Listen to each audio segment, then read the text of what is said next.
ശ്രീകൃഷ്ണപുരം ഗ്രാമപഞ്ചായത്തിൽ 20 അംഗൻവാടികൾക്ക് അംഗൻജ്യോതി ഊർജ്ജ സംരക്ഷണ ഉപകരണങ്ങൾ വിതരണം ചെയ്തു. ഹരിത മിഷൻ അംഗൻജ്യോതി പദ്ധതിയിലൂടെയാണ് വിതരണം നടത്തുന്നത്.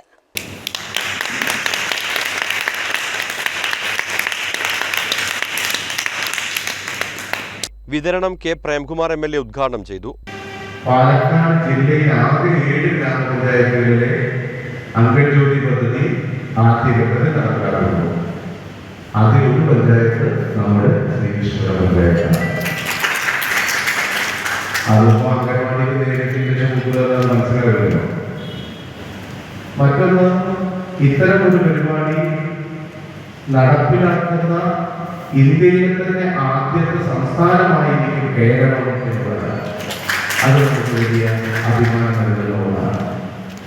എങ്ങനെയെല്ലാമാണ് കേരളം പോലൊരു സംസ്ഥാനം വനിതാ ശിശു വികസന രംഗത്തും വിദ്യാഭ്യാസ രംഗത്തും ആരോഗ്യ രംഗത്തും സാമൂഹ്യ സുരക്ഷാ രംഗത്തുമെല്ലാം രാജ്യത്തിനും ലോകത്തിനും മാതൃകയാകുന്നത് എന്നത് നാം കാണുകയാണ്. നമ്മുടെ ഈ പരിപാടിയുടെ ഭാഗമായി പ്രധാനമായി ഉദ്ദേശിക്കുന്നത് എങ്ങനെ നമുക്ക് കാർബണിന്റെ അളവ് അന്തരീക്ഷത്തിൽ കുറച്ച് കൊണ്ടുവരാൻ പറ്റും. ഇപ്പോൾ വേദിയിലൊരു കൂളറുണ്ട്, ആ കൂളറൊന്ന് കാറ്റ് പോരാടാനായിരിക്കട്ടെ അവിടെ ഇരിക്കുന്നു. ഗ്രാമപഞ്ചായത്ത് പ്രസിഡന്റ് സി രാജിക അധ്യക്ഷത വഹിച്ചു. നവകേരള മിഷൻ ജില്ലാ കോർഡിനേറ്റർ പി സൈതലവി, ഗ്രാമപഞ്ചായത്ത് വൈസ് പ്രസിഡന്റ് എം സുകുമാരൻ, ക്ഷേമകാര്യ standing committee chairman C Haridasan, Girija, MK Pradeep, secretary S Jayaprakash, CDS chairperson Soumya, anganwadi teacher T Rajeshwari എന്നിവർ പ്രസംഗിച്ചു. CCN കടമ്പഴിപ്പുറം.